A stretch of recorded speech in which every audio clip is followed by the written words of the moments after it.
I want to dip into your past a little bit because I think a lot of people are like, tell me about your new show. Okay, thanks, bye. But I want to dig in a little bit What do you mean, thanks, bye? It's so great. It is a good show. So I got stuff. yes. I got stuff for it at the end here, towards the end. Did you watch? Have you been able to see it? I did. I saw the first 2 screeners, and they wouldn't let me have the rest because they don't have them yet, maybe, or they're like, we don't want them to. At least the last one, the digital effects are not finished.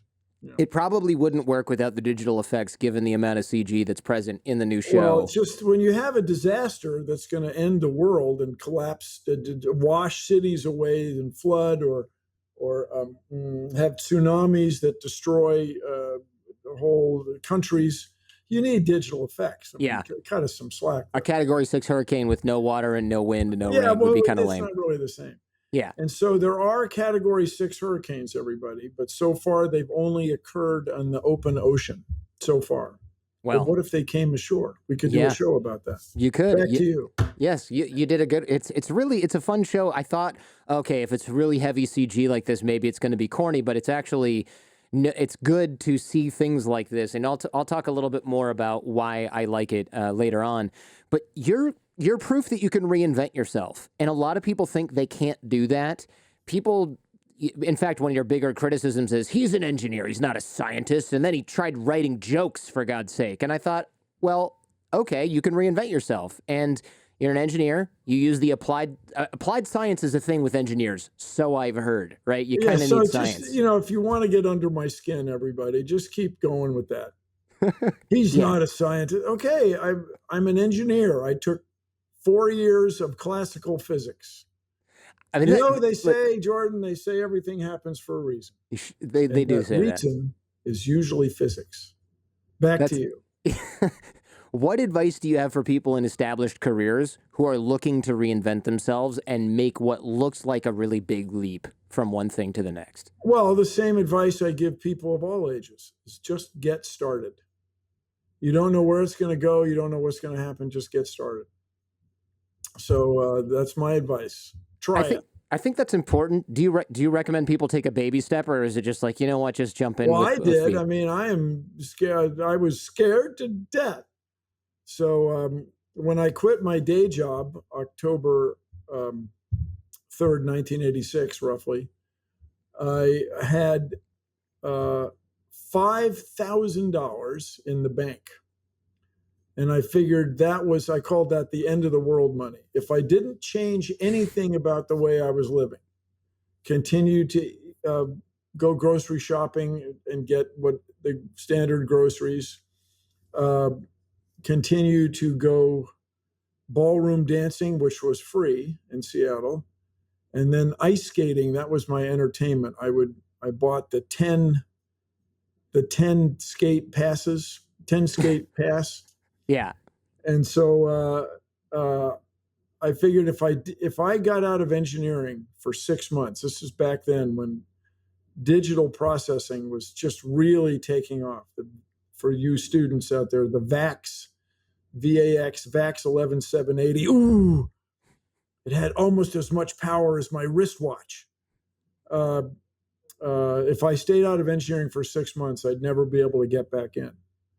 So for more than 6 months, rather. So that was, in other words, I took a chance, but it was a baby step. I had a backup plan, which I admit I didn't execute, at least not as I anticipated. I continued to work as an engineer for about 6 more years, part-time. I was what they call a contract engineer. I think this is important because a lot of guys on the internet, like the guys you see on Instagram, they say, jump in, go all in, burn the ships. And I'm like, that's a dumb idea, because if your new thing doesn't work out, which happens even if your intentions are pure and you're good at what you do, now you're screwed. And I like hearing from successful people who go, well, I kind of took a baby step and I had a backup plan, because it speaks truth to this nonsense that you should just burn the ships. Well, not just that. It's when you first jump in, you don't know that you're going to be that good at it. If I had tried to make my living as a stand-up comic, you can ask anybody else in those nightclubs in Seattle at that time. They tell you, no, he's not going to make it. No. Stick to physics, buddy. Yeah. So if you're in my example, I took a baby step. I had kind of a plan, but the big thing was I took the step. If I understand your question, You do. know, the old saying, in general, writ large, people don't regret what they do. They regret what they don't do. Generally. I mean, yes, that there is are true. some examples. I'm sorry I swallowed that poison to see what it tasted like. Yes, that would be a bad example. But usually it's what you don't do that you regret. It's actually true. My friend Dan Pink, who you may know, he was on this show and he studied regret. And it turns out, I'm making up the stat as most stats are made up, but it's something like 80% of regrets are things you did not do, and only a smaller percentage is things that you have done. And it's all the stuff you'd predict, like, oh, I wish I hadn't done this major mistake that involves relationships with people.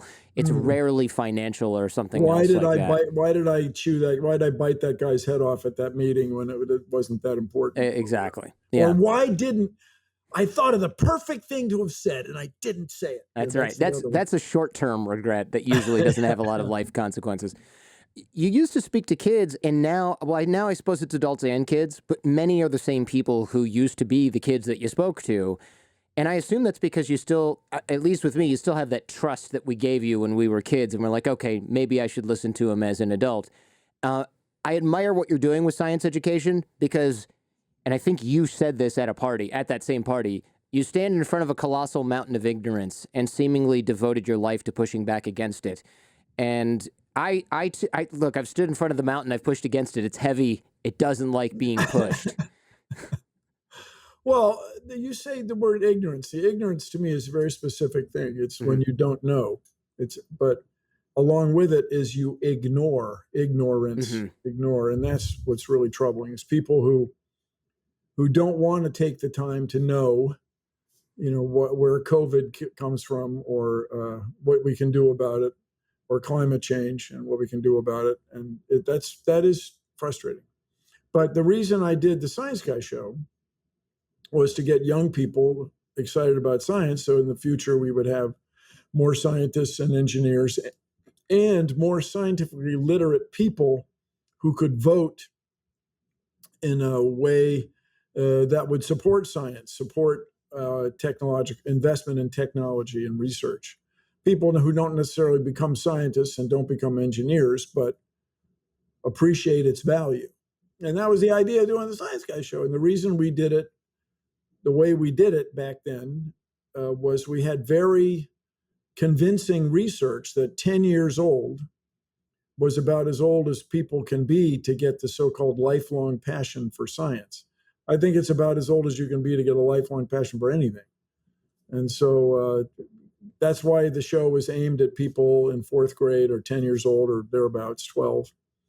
And it was, in that regard, successful. But we haven't done anything about climate change in 40 years. So yeah, well, some of that is, and this is a different show, probably with a different guest, that due to the fact that everybody who's in a decision-making position in government is older than you, not that I'm using you as a benchmark here, but that says something, given that most people in America are younger than you of voting age, of voting or soon-to-be voting age, yet we have people in government that are like 80 and part of it is people have to step up.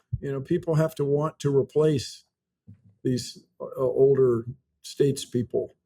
And the other thing we've done by accident, we've made it just too easy to get reelected. And this gets into this business of gerrymandering. Yeah. And I'm not an expert on gerrymandering, but I've read enough about it to understand it.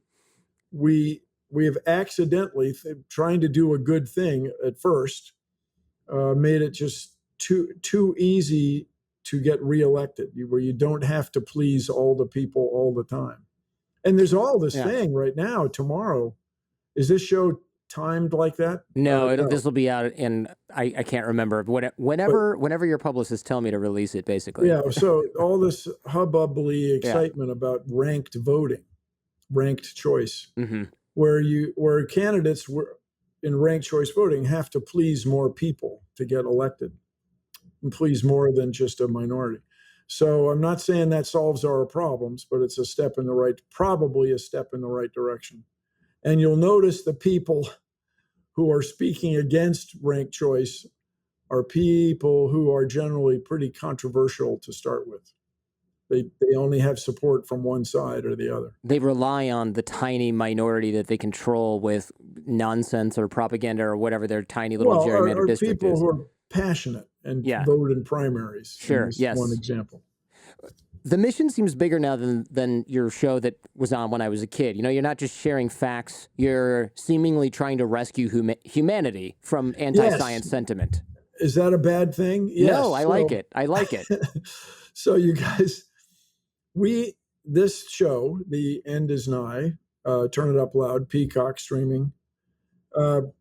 We have 6 disaster movies, 1-hour disaster movies, where we show a very reasonable scenario or story in which the world ends for a great many of us humans. But then in the second half of the show, in this dual structure, we show what we could do about it. So I claim that our scientific understanding of these potential catastrophes is enabling, it's empowering. As climate scientist Kate Marvel is so well known for saying, just think what it would be like if the climate were changing and we didn't know why. Just think if Kentucky were flooded and we had no idea why. Just think if the ice sheet in Greenland was sliding down into the North Atlantic and we didn't know why. Why there have been heat waves in parts of France that never experienced that heat in recorded history. And we didn't know why. That would really be weird.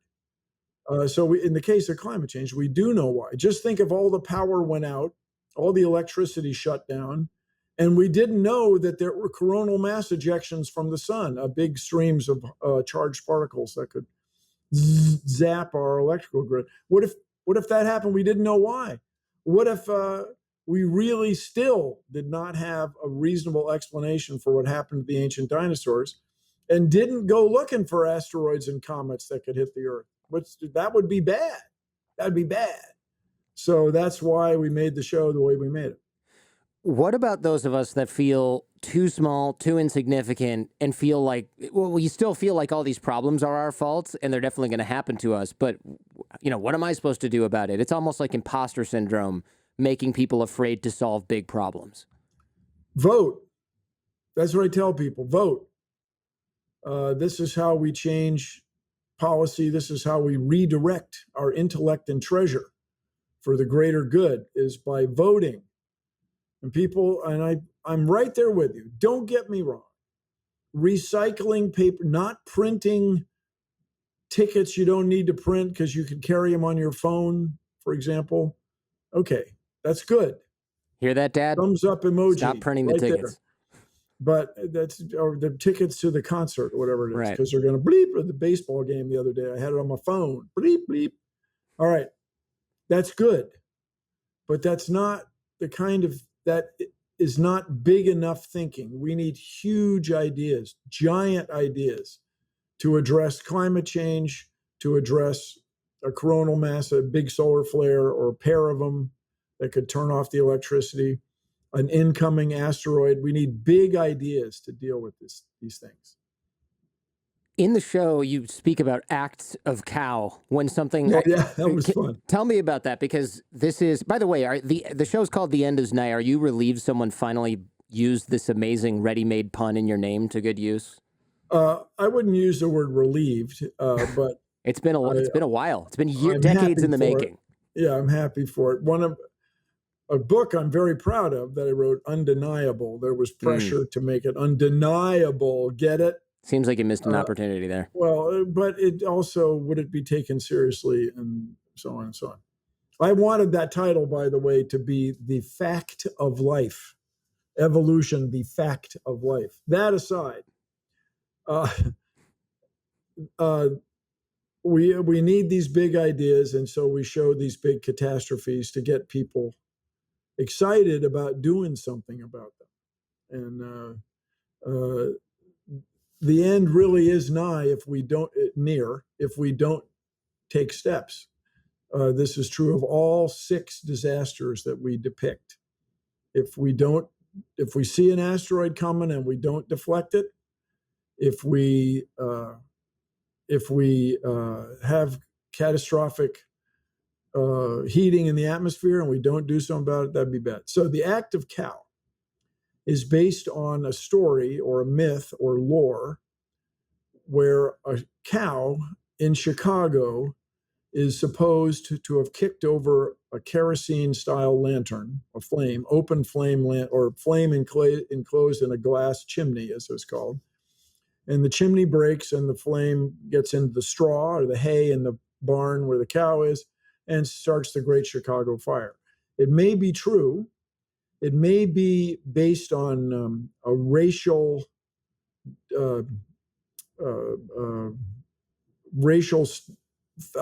anecdote to make fun or to cast aspersions on Irish immigrants, Mrs. O'Leary's cow. But it may be, it's hard to prove. But nevertheless, a small flame started the huge fire in Chicago. And we on the show attribute that to what we call negligence, to not paying attention. You leave a kerosene near straw and a cow, trouble could ensue.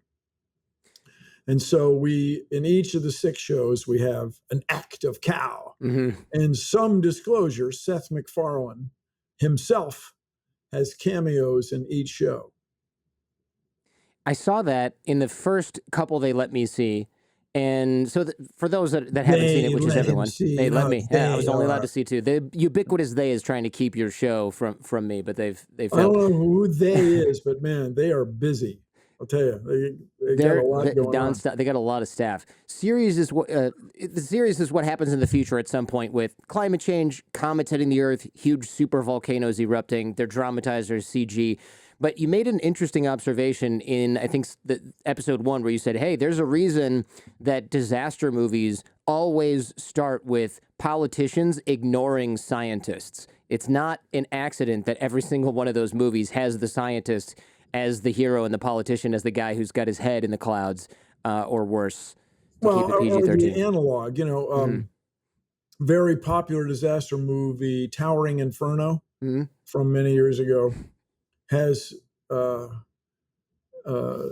architect trying to get everybody's attention. Do you realize we're vulnerable? You can't have all these people up there right now. We've had this electrical problem. Oh, no, it'll be fine. The building owner, a guy with an interest in keeping the party going, in that case, literally.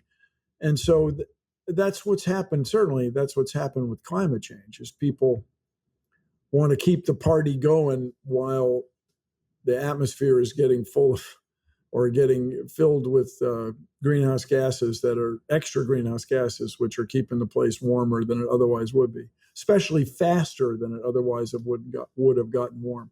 Anyway, so this is an analog, an apocryphal turn to get your attention. The show it has a story, it has stories. It's drama, acting. And well done. Yes, it's very hoity-toity in that respect. Oh, man. You discuss normalcy bias. You mentioned this on maybe it's episode 1 and 2. Tell me what this is, because this concept scares me because it's something I feel, one, happens to myself a lot. I've told stories of kidnapping on the show where I was in the car being taken somewhere and I was like, this isn't happening because I've never been kidnapped before. And then I was like, well, wait a minute. If I had, maybe I'd be dead. So therefore I wouldn't have this experience. Let me maybe investigate this, right? So it's the reason why people on the Titanic just kept ordering drinks or playing the violin or whatever, even though it was sinking. Well, this gets into something you hear a lot these days, the frog in the boiling water. The boiling frog, right. Mm-hmm. Boiling frog, where it's warm in here, but if it goes slowly enough, you keep thinking it's normal. And then by the time you realize it's not, it's too late. And so our tendency is to think that things will be steady or have stasis or be normal all the time. That's our tendency. But the claim on the show is that that's not the case. Like the last time we had in this example, I'm always talking about the solar flare, this coronal mass ejection from the sun. The corona is the outer layer of a star. Our sun has an outer layer, corona. And sometimes the magnetic fields, the twists of the surface and the layers of the sun make this this big jolt of charged particles shoot off, eject. Coronal mass, the massive bunch of particles shoots off. And if it comes toward us, these charges going by the Earth's magnetic field cause this interaction where all our transmission lines act like, with relative to the Earth's magnetic field, act like big antennas. Oh, man. So in 1859, you probably don't remember. Wasn't paying attention.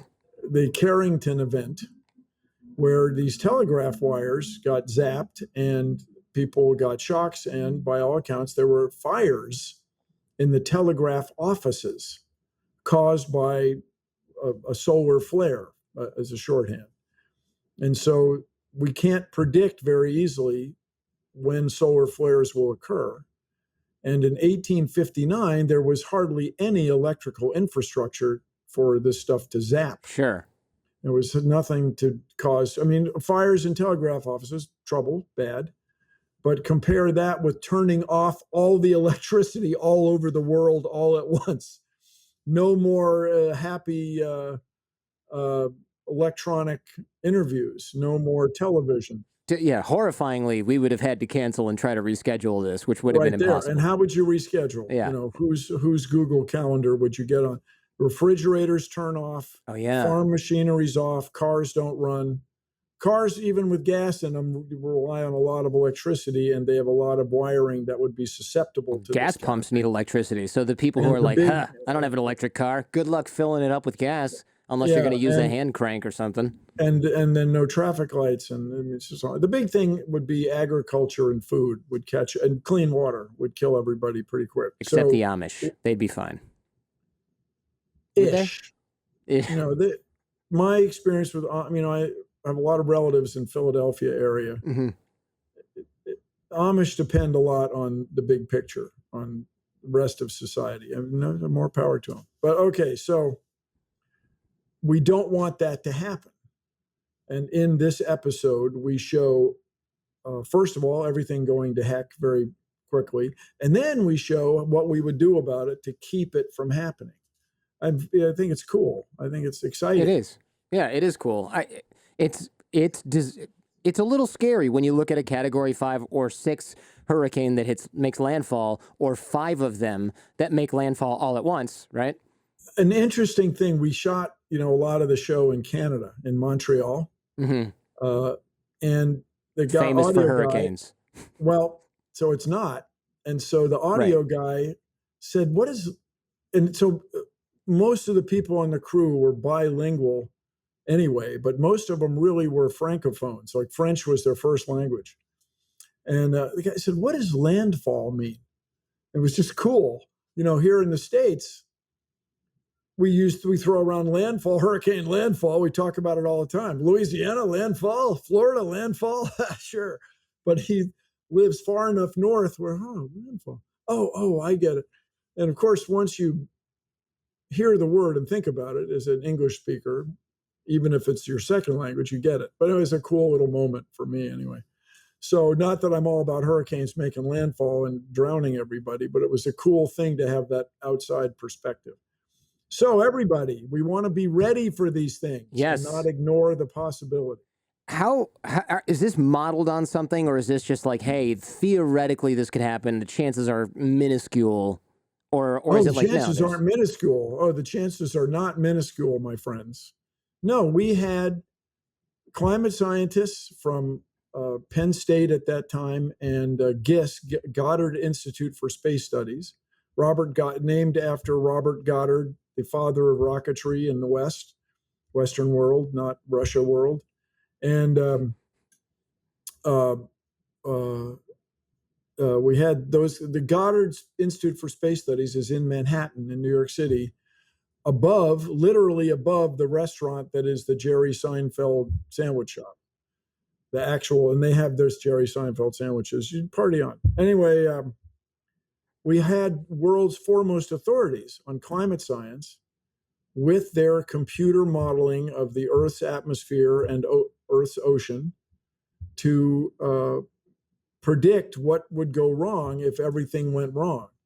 That is to say, if we keep allowing the atmosphere to get warmer and warmer and the ocean to get warmer and warmer, and the spin of the earth being spinny and spinny the way it is, we could get this system of 5 gigantic storms happening all at the same time. This is a computer-based worst case or very bad case prediction. The stats were 200,000 dead in the U.S., millions more dead abroad. But then that's the beginning, right? There's turmoil in vulnerable governments. Extremist groups take over in places that are unstable. There's famine in Middle East and North Africa / everywhere else. Yeah. You know, here in the developed world, we figure food will be showing up most of the time without much work. But in the developing world, where you have enormous populations of people living on seacoasts, half the people in the world live on sea coasts, and you get giant floods, all the farmland is flooded and the food is destroyed and rots, people are going to starve, and that would be an undesirable outcome. Hey, if you like what you're hearing and seeing, check out the Jordan Harbinger Show podcast feed. There's a lot more just like this. You can find the Jordan Harbinger Show in Apple Podcasts, Spotify, or wherever you get your podcasts. Now, back to the show. That's political instability along with the death, which causes more death and more instability and war over limited resources. So that's the scariest part. Because look, I'll just be honest here. When the supply chain got disrupted because of the pandemic, most people I know were like, Amazon is taking forever to deliver these things that my gym equipment's going to take 3 extra months to deliver to my garage. Those were our large concerns. These people are going to starve to death when these kinds of things happen. In the case of us in the United States and the system of 5 storms, people in Florida, people in the Gulf Coast would be in trouble. South Carolina. I mean, these are people. Atlanta is a big city, millions and millions of people displaced. And as I say all the time, where are they going to go? What are they going to do? And so let's address this problem, people. Let's not run in circles screaming. Let's not stick our head in the soaking wet sand. Let's get ready. One of the proposed solutions to this was really interesting. Huge walls of wind turbines in hurricane-prone areas. That I did not think was possible. Yeah, it didn't seem. I thought this is incredible. So you said 1,000 or so wind turbines. They tame the hurricane and basically turn it into just a tropical storm while generating electricity. A tropical storm is still a huge thing. Sure, but if you can take it from a 5 to a 1, that's good. Right. But the study was done by these people who are really into it. And if we could build enormous wind turbines off the coast, the Gulf Coast on either side of Florida, let's say, you could tame or knock down a hurricane, because the winds near the surface are the ones that cause all the trouble. The winds that knock the roof off post offices and all that. Those are not the ones aloft. You can route airplanes around storms like that. I do it all the time. But if you can knock the surface wind down, you would be able to make a big change. But such a thing requires enormous investment. Not only it's expensive, but what's really expensive? Rebuilding an entire city or state because it's destroyed in a hurricane. Or deciding not to rebuild it and just trying to take in all these refugees, which is also a very reasonable scenario. People in Florida, some parts of Florida, can't get liability insurance on their cars because there's too much seawater in the parking lot too many days of the year. Jeez. And the wheels are rusting. And so insurance companies don't want to cover it. Understandable. So let's make wheels out of stainless steel. Okay, fine. Or that aside, people, when we talk about Florida, for example, being underwater, Houston being underwater, we're not talking about people snorkeling or scuba diving. We're talking about this much water on the floor everywhere you go all year. And you just won't live there. You'll leave. People will leave. And when they leave, what are they going to do when they go wherever they went? And these are big problems I want us all to think about. It just seems interesting as well that you could tame a hurricane and generate electricity using the wind at the same time. Look, I'm not going to pass up this It's opportunity. cool. It's a cool idea. Yeah. And there's a dad joke here that I just can't let go, which is, wind power. I'm a huge fan. See what he did there? Yeah. I got two kids. It's going to And the only get worse. knock on wind is that it's only works when the wind blows. Yeah, okay. But it does work when the wind blows. Iowa gets a quarter of its electricity. Iowa from wind. Texas right now is getting 10% of its electricity from wind. And so, yes, we need base load. We need better electrical transmission lines, better electrical grid that's smarter, that makes adjustments automatically and distributes electricity automatically in an efficient way. So let's get started. Let's not whine about it. Let's go, people. Let's get her done. What do you think of nuclear power? It's got a bad sort of press reputation, but it sure does. It seems like a really good solution. Well, also. It does and it doesn't. Here's the problem there is nobody is sure of what to do with the waste. And this has caused all kinds of problems for the NIMBY, not in my backyard, and banana. Build absolutely nothing anywhere near anything. Banana. That I haven't heard. And NIMBY, I'm up on. So, yeah. And so keep in mind, 3 Mile Island, when I was in college, 3 Mile Island was right after I got out of college. 3 Mile Island in Harrisburg, capital of Pennsylvania, right at the end of the runway, didn't cause any trouble, but it almost did.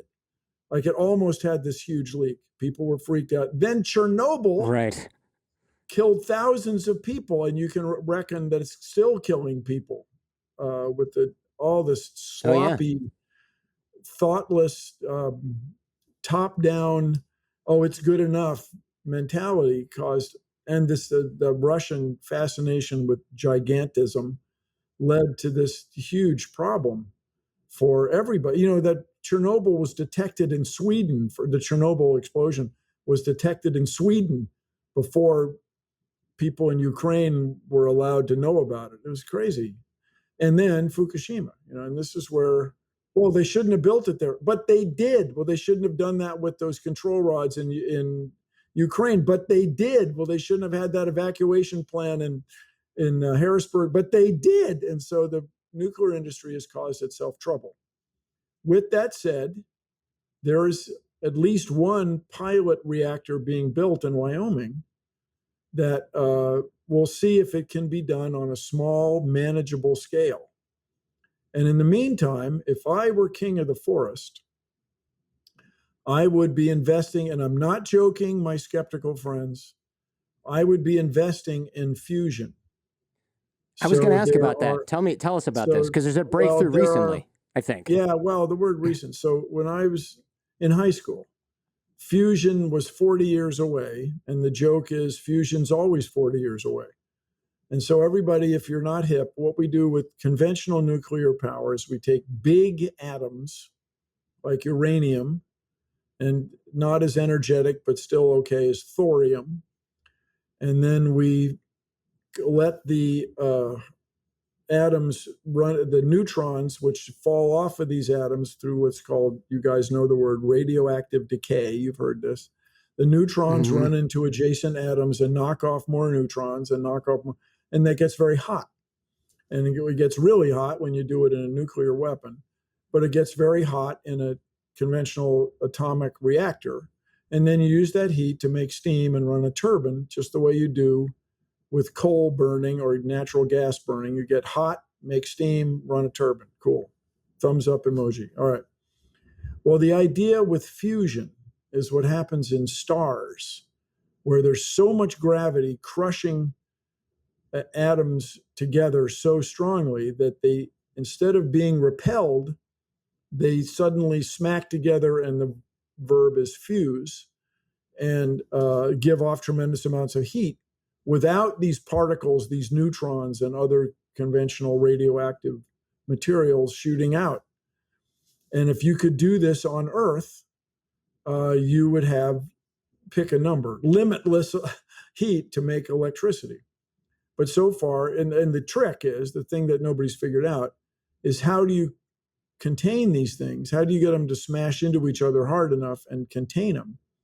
And the answer roughly is a giant, amazing, yet to be figured out magnetic field.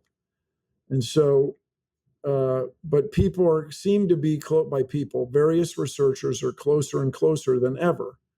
And I cannot help but wonder, if we just tossed a few $1 billion at it, somebody would have either a breakthrough or enough small throughs that we'd get this thing working. And then you could, if you had limitless electricity, then you could sort of solve all the problems at once. You know, you could desalinate seawater, you could pump water all over the continent and grow all the crops you wanted. You could take carbon out of the atmosphere with extraordinary machines if you had this electricity. So the promise of nuclear power is, let's try it on small scales and win back everybody's trust.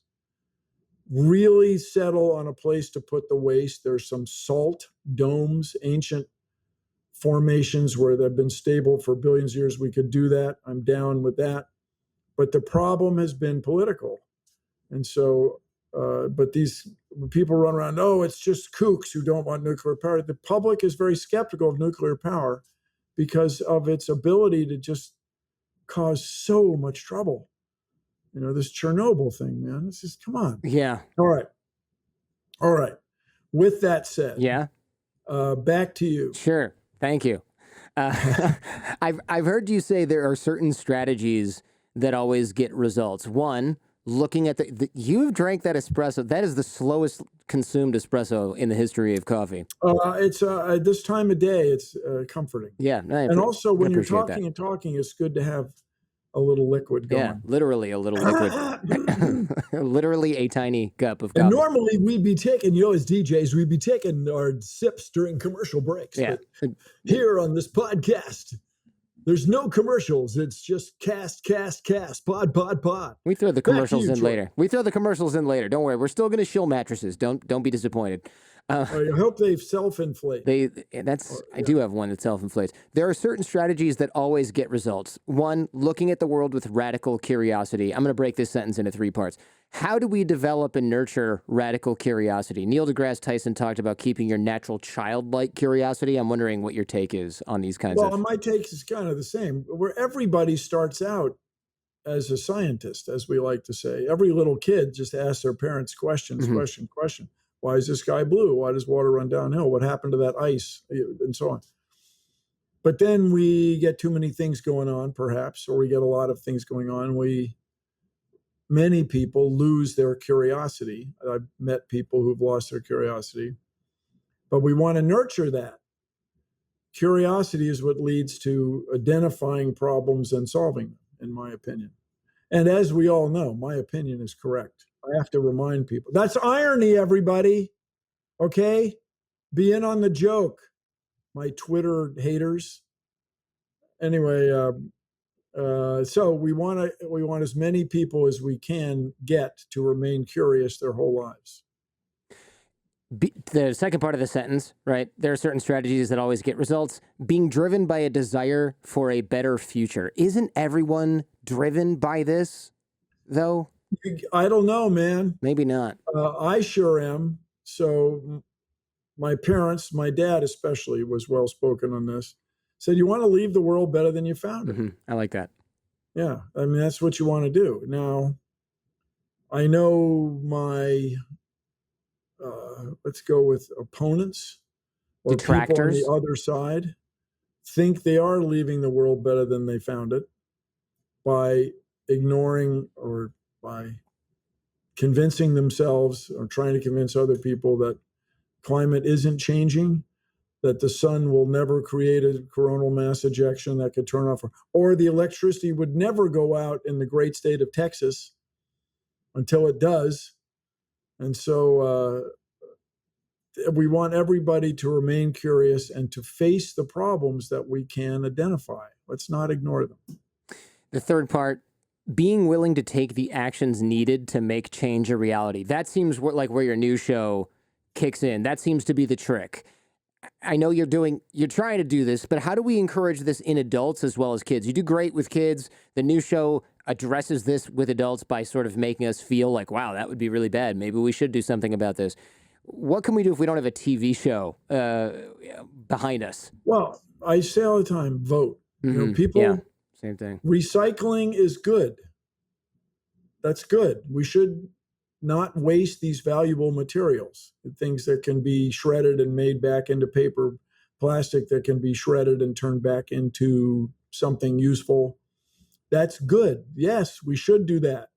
We should combine our errands and not waste fossil fuels when we use them to drive around and whatever. Yes, that's all good. That's good.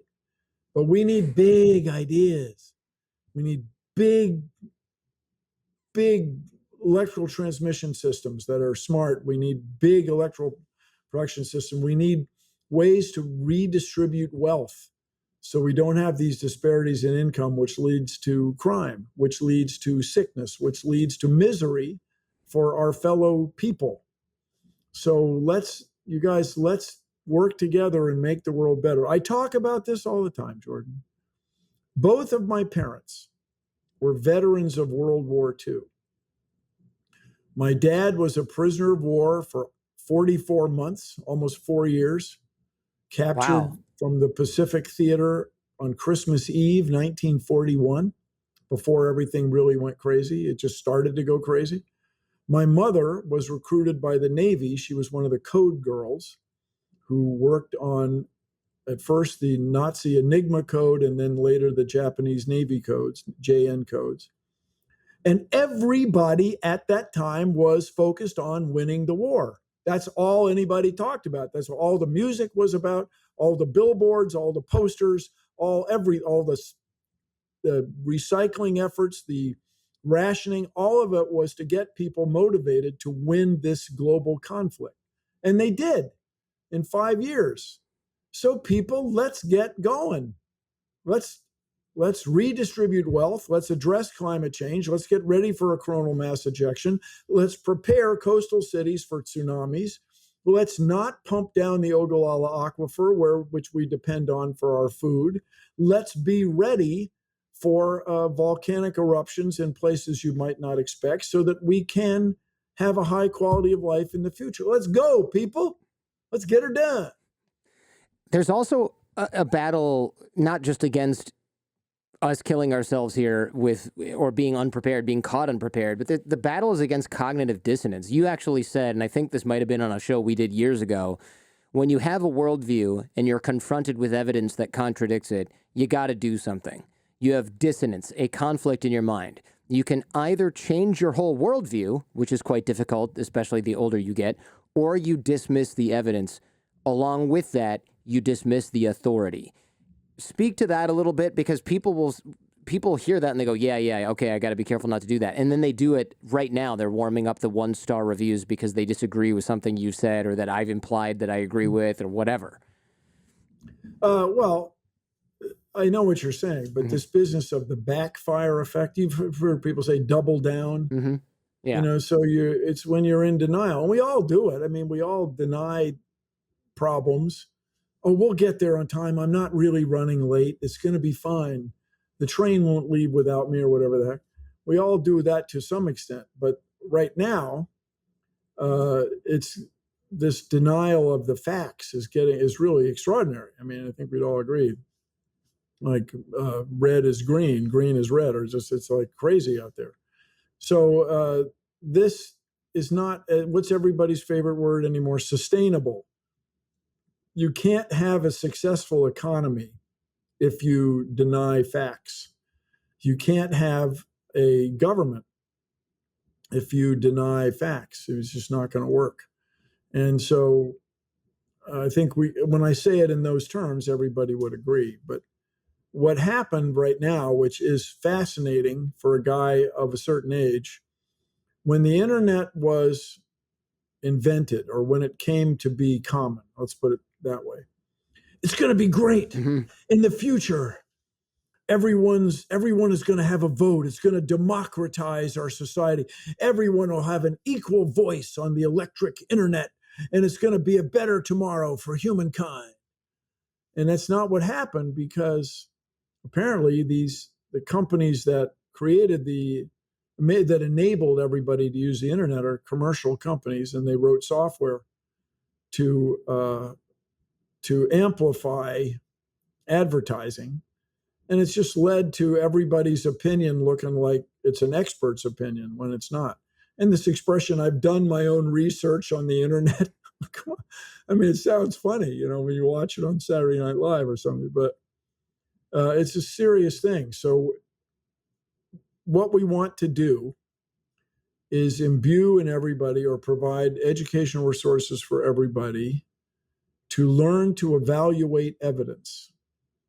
And when I was in school, it might have been called logic, or rational reasoning. That might have been what it's called. But nowadays, the phrase that everybody uses in education is critical thinking, and that's fine. That's a good phrase. In other words, you want to be able to evaluate evidence critically. If somebody says, I heard that if you put a magnet on your car's gas line, you'll get better gas mileage, we want you to think critically about that claim. If somebody tells you that they're in touch with your dead ancestor and can talk to him or her and then relay to you information that she or he is giving you through this medium, be skeptical. They probably can't really do that. When someone says they can find water in the yard with a forked wooden stick, be very skeptical. People who can find water do it by going to the low point in the land where the ground is wet. And they might make you think that they're doing it by some other psychic means. And so everybody learn to evaluate evidence.